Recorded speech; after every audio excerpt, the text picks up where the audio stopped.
Mga idol, andito po si Tata Antipasado at saka yung pamilya niya nandito. Isang parang dalawang team. Ano talaga, from Siargao with Love. Yan, pati si nanay nandoon, si tatay, yung father nila nandito. At saka si Madam Marilyn papunta po dito.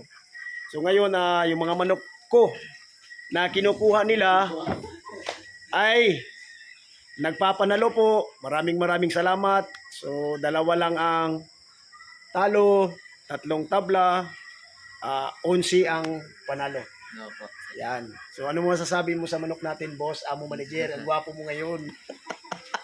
Ako'y nagpapasalamat sa mga magandang manok ni Sir Paul Pitso. Magandang panalo talaga mga boss. God bless. So, ngayon, December 2, sana mag-score tayo, mag-champion tayo sa Claver Cockpit. See you there. Mga idol, mga taga Surigao del Norte, sila po ay sasali ng derby sa Claver. Gamit po nila ay mga broadstags po. Wala na po kasi akong ipapagamit.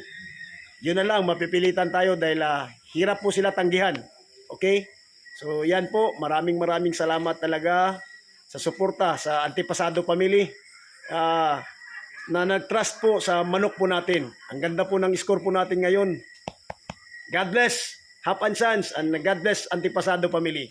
Thank you.